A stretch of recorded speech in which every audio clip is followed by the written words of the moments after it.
Bismillahirrahmanirrahim. Assalamualaikum warahmatullahi wabarakatuh.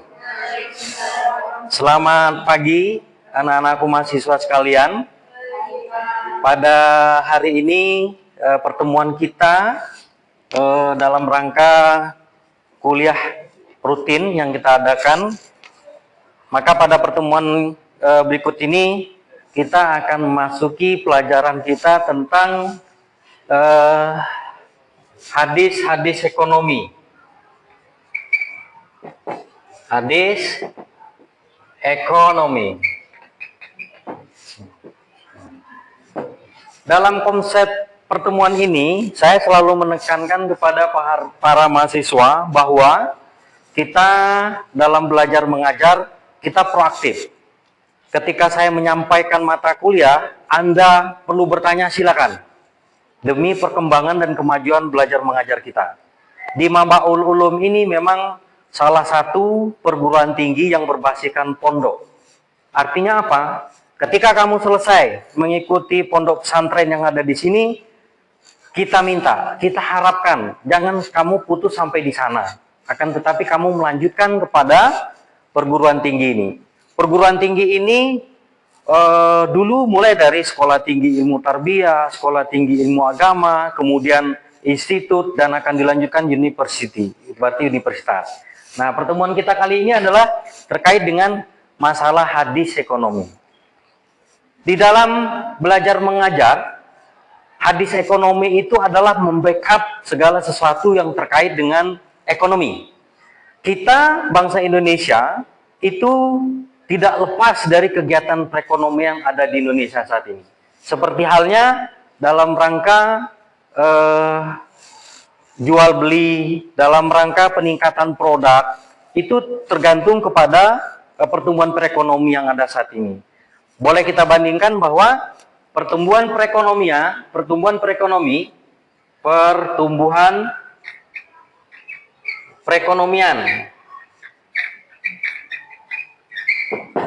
Indonesia, pertumbuhan perekonomian Indonesia saat ini makin lama makin tahun mengalami peningkatan. Di dalam peningkatan itu ini terbaca bahwa Indonesia berada pada posisi kemajuan. Nah, kembali kepada masalah hadis ekonomi, kan sudah tahu pengertian hadis. Apa itu arti hadis? Sebut Pan. Hadis ialah hadis adalah suatu perkataan ataupun kegiatan yang pernah dilakukan oleh Nabi. Ya, berarti kita terkait kepada hadis bahwa segala sesuatu yang terkait dengan perkataan, yang terkait dengan tindak tanduk daripada Nabi kita siapa? Muhammad SAW, itu adalah hadis. Islam mempunyai dua pandangan. Ya, pertama adalah satu Al-Quran, dua hadis, tiga ijma. Nah, ijma.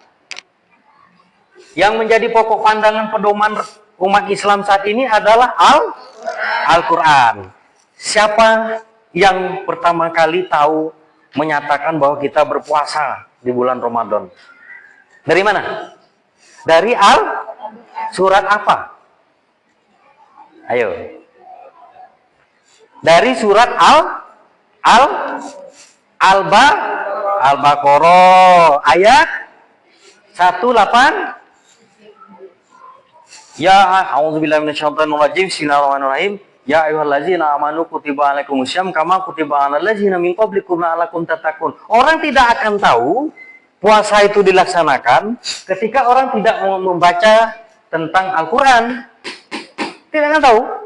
Tapi dengan adanya Al-Quran, bahwa Al-Quran itu petunjuk bagi umat Islam yang ada di bumi. Syahrul Ramadan allazi unzila fil Quran hudal linnas wa bainas wabil hudal furqan. Jadi Al-Quran itu adalah petunjuk bagi umat Islam yang ada di atas Orang kawin dari mana? Taunya orang nikah. Al-Quran kan? Coba kalau tidak ada Al-Quran petunjuk, dari mana orang nikah? Caranya pun tidak tahu. Tapi Al-Quran Nabi mengatakan an-nikah sunnati. Jadi nikah itu adalah sunnah bagi orang yang tidak nikah rugi. Mau nikah enggak? Mau nikah enggak? Siapa yang enggak mau di sini? Mau nikah? Mau nikah? Kuliah dulu. Mau nikah? Sudah punya pacar? Kenapa belum? Sudah punya pacar?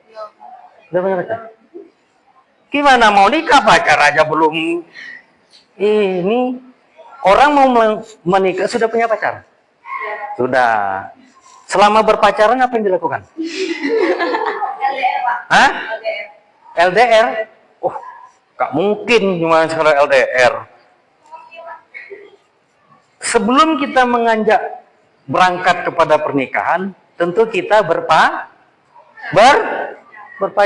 Jadi jangan kita membuat semacam ini apa tuh? Negatif thinking, jangan. Nggak boleh. Kita ambil positifnya. Kita berpacaran itu dalam artian kita mengenalkan diri dan kita mencoba untuk menilai seseorang. Senyum, seperti orang sebelum pacaran. Orang berpacaran tuh ada marah-marah nggak? Ada kan? Marah kan? Ada. Pada satu saat malam minggu tunggu di sana ya, dekat itu tunggu. Yang si laki-laki lambat datang karena bannya kempes. Marah dak yang si cewek? Marah. Merajuk dak? Merajuk. Pas datang kok lambat datang? Malas. Aku enggak. Nah, gitu kan? Pasti gitu merajuknya. Karena apa? Karena merasa dia Jangan langsung menilai yang negatif. Tanya, sayang. Nah, kalau orang pacaran manggil apa? Bubuk.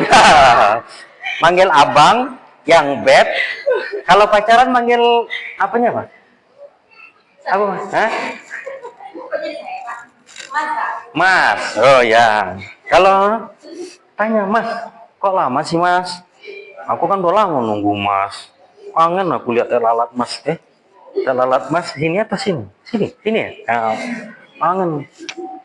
Gitu. Jadi yang si laki-laki pun datang, ternyata pacarku paling setia. Tidak ada di dunia ini selain dari pacarku.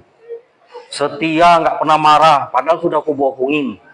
Aku bilang ban kempes, padahal enggak. Karena aku nampak cewek lain. Itu kan pacar lama itu. Ini berarti pacar yang kedua. Tapi dia tetap setia. Jadi, kutunggu kesetiaanmu di Mandala supermarket. Kan gitu kan? Nah, jadi makanya setiap kita bertemu, jangan langsung mengambil hal yang paling negatif. Ambil positifnya. Nah, di situ gunanya orang berpacaran, menilai seseorang, tingkah laku seseorang, untuk apa? Biar kita tahu bahwa itu adalah melatih diri, emansipasi, ekspresionisme terhadap orang lain. Apalagi sudah berkeluarga, itu berkelahi sama orang. Jangan suami istri taboki. Tapi sekarang di TikTok banyak yang kalah tuh suami ya. Suami ditunggu pakai baskom, balik ropok. Banyak TikTok tuh. Itu contoh di dalam Al-Quran adalah perkawinan. Apalagi di dalam Al-Quran ini yang diberi contoh. Satu tadi contohnya puasa. Kemudian perkawinan. Perkawinan atau pernikahan? Apa beda kawin dengan nikah? Ayo, apa beda kawin dengan nikah? Ayo. Ya, apa beda kawin sama nikah? Tidak tahu. Sudah pernah kawin belum? Nikah sudah belum? Berarti belum tahu. Apa beda kawin sama nikah? Sama aja, Pak. Oh, sama. Kalau kawin itu tidak pakai surat, kalau nikah pakai surat. Jadi misalnya ini kalau kawin itu tidak pakai surat, ya. Kalau nikah pakai kita buang aja S-nya nih. Kalau nikah pakai ini, kalau kawin pakai I. Iya kan? Iya enggak? Benar tak? Kalau nikah pakai surat. Dibawa kemana-mana pun istri kita, wih, itu siapa tuh? Ada suratnya, Pak. Ada SIM. Tapi kalau orang kawin di dalam kamar, orang kawin, wih, kawin. Ya kan ini kan isi saya. Pakai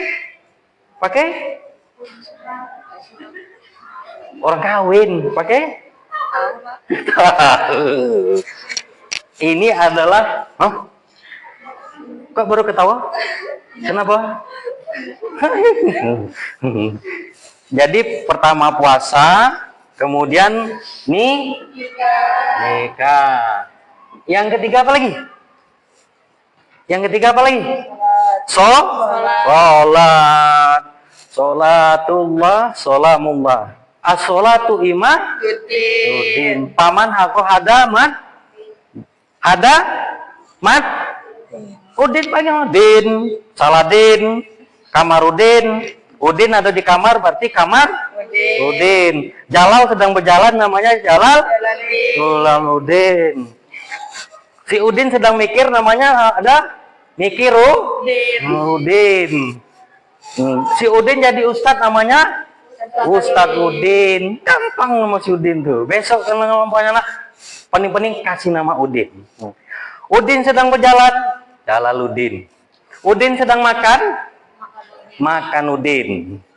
Ya, gampang kan? Ya, nah. Bapaknya siapa namanya? Semanggi. Oh, Kamarudin. Udin berarti ada di kamar. Berarti yang ketiga adalah sholat.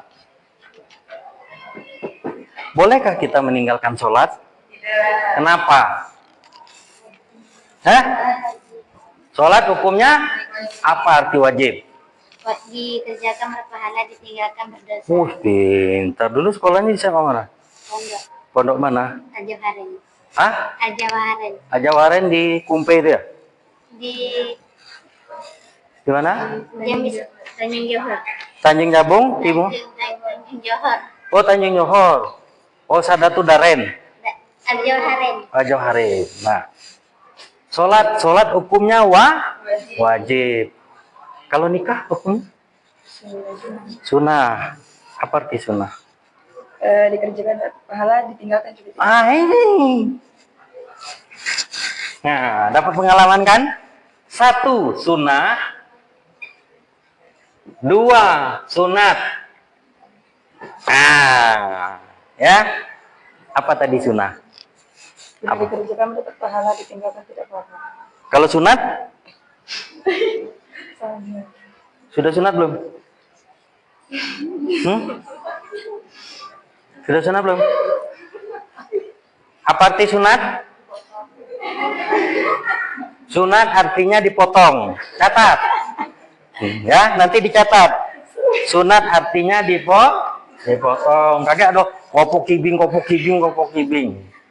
Sunat itu apabila dikerjakan Dapat pahala. dapat duit. Dapat pahala. Ditinggalkan tidak apa-apa. Wajib Dikerjakan mendapat pahala, ditinggalkan berdosa. ditinggalkan berdosa. Sunnah beda. Makanya dari itu selama ini kita tahu sunnah, sunat sama baik. Enggak, beda. Sunat itu adalah dikerjakan berpahala, ditinggalkan berpahala. Pegang tangan cowok sunat apa wajib atau dari mana datang haramnya? Cuma pegang tangan. Kita pacaran malam minggu nih. Kan jalannya nih agak jalan becek. Pasti yang cewek tuh, bang, bukan ngaku bang, aku takut bang, gitu. Gitu. Biasa kan cewek gitu. Oh ya bang, tunggu lah bang, gitu dah. Sunat apa wajib tuh megangnya? Itu adalah hukumnya mubah. Ya, tidak ada aturannya tuh. Kalau mau pegang ya pegang, kalau tidak. Tapi kalau tidak dipegang rugi. Kenapa? Mimpi kayak malam. Sudah dipegang masuk kantong. Sampai di rumah malam, wih masih ada bau. Gitu. Ya, jadi sunat itu tadi sudah. Sunat itu segala sesuatu. Ya, sunah nih, bukan sunat. Kalau mau catat, kalau tidak. Tapi nanti dicatat. Setelah ini kita catat. Sunnah itu adalah segala sesuatu, ingat, yang dilakukan oleh Nabi. Perkataan Nabi, pekerjaan Nabi, segala sesuatu yang diikuti oleh umatnya, itu namanya sunnah Nabi. Nabi berpuasa Senin dan Kamis, diikuti oleh umat. Umat siapa? Umat Nabi Muhammad. Ya, Muhammad sallallahu. Si Ahmad di dalam, si Udin di dalam kamar artinya Kamarudin. Si Udin punya jimat namanya Gimanuddin. Apa? Gampang apalnya tuh. Nah, Nabi berpuasa, kebiasaan Siti Aisyah itu ketika dia letih itu Nabi itu sering tidur di pahanya Nabi, di pahanya Aisyah. Aisyah pegang rambutnya tuh. Suami senang kan? Nanti kamu melakukan itu. Kalau suami balik, bang, capek bang. Wah, laki balik nih. Wah, siap-siap dulu. Ini dah bau baju pesing bau 3 hari. Laki datang, lambat balik. Dari mana? Jangan, enggak boleh. Ya, laki balik, bang, baru balik bang. Apa kabar bang? Abang capek, nah itu. Abang letih, abang mau makan atau gimana? Itu tawaran. Begitulah. Jadi di dalam hadis-hadis ekonomi ini banyak mengetengahkan tentang aturan-aturan manusia di dalam menjalani baik itu ibadah-ibadah yang melakukan baik sunnah maupun wajib. Nah, jadi kita melakukan segala sesuatu melayani suami. Melayani suami itu hukumnya wajib. Ya, laki balik. Bang, mau makan dulu, mau minum dulu, mau tidur dulu, apa mau mandi dulu? Tanya suami lu, tidak baru balik. Kamu nggak balik, jam berapa nggak? Orang sebelah lah balik, abang belum balik. Mana tahu dia di jalan ketemu, mampir ke tempat mamanya dulu, mampir di situ dulu. Tapi kalau 2 hari 2 malam laki tidak balik, wajib lapor Pak RT. Tetangga saya itu ada seminggu lakinya tidak balik, salahnya pas di tanggal 3, 4, 5 lapor RT. Pak RT, suami saya sudah 10 hari tidak balik, mulai dari tanggal 1 sampai tanggal 10. Kenapa kamu tidak lapor kemarin? Ya kan saya tahu bahwa tanggal 4, 5 ini gajian. Nah, gajian jadi lapor. Ini gaji tidak masuk, laki tidak balik. Nah itu, jadi jangan kayak gitu, jangan ngarep gajinya baik, jangan ngarep duitnya baik, ya. Sayang enggak semua nih sama suaminya besok ketika punya suami? Hah? Sayang enggak? Bener nih? Munafik kamu ya udah bilang sayang sama suami. Ya? Ketika kita sudah nikah, kita membayangkan, sekarang terbayang nih semua besok pintar. Yes, gitu kan, gitulah. Wih, mantapnya. Malam pertama. Gitu. Begitu wanita tuh. Jadi emansipasi dalam ekspresionis jiwa itu ada timbul. Jangan menikah, yo apa? Tidak ada lagi sebelah. Tidak ada gregetnya. Kita mau nikah ke semangat. Nengok laki kita, calon suami kita datang. Kelompok-kelompok, gelibing-gelibing, kelompok-kelompok. Wih, gagahnya lagi aku. Ya, gitu lah. Jangan pula kamu ketawa. Belum baru hari pertama lagi lo. Jangan. Wih, gagahan laki aku. Besok aku udah ada tidur dewean lagi. Ada suami di sebelah. Nah, itu. Sudah pernah merasakan seperti itu? Belum? Ya, nanti ada saatnya. Jadi itu namanya sunnah Nabi. Jadi saya kira itu pertemuan kita hari ini menyangkut tentang pelajaran hadis ekonomi yang studi tentang pelajarannya seperti pertumbuhan ekonomi yang mengatur tentang ekonomi dia yang ada di saat ini. Kemudian juga di dalam hadis itu ada petunjuk-petunjuk lain seperti melaksanakan puasa dan sebagainya. Ini ada menyangkut tentang hadis-hadis dan lainnya. Jadi itu yang dapat saya sampaikan. Mudah-mudahan bermanfaat pertemuan hari ini.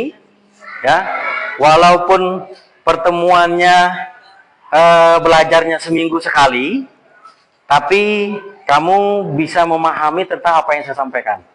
Ya, tadi sudah jelas nih. Nah, ini dua ini Jangan salah lagi ya. Ya, jangan salah ya, bedain ya. Bedain. Nah, dengan cara itu mudah-mudahan pertemuan kita dalam belajar mengajar ini dapat dijadikan semacam ilmu kita ke depan. Terima kasih yang dapat saya sampaikan. Ada pertanyaan? Syukur kalau ada nanyo, kita cepat balik, gitu kan? Nah, tapi kalau ada yang mau nanyo, tidak apa-apa. Misal pertanyaan tentang ini, ya. Mungkin itu saja yang dapat. Oke, saya kira itu saja yang dapat saya sampaikan. Lebih kurang, mohon maaf. Billahi taufiq wal hidayah. Wassalamualaikum warahmatullahi wabarakatuh.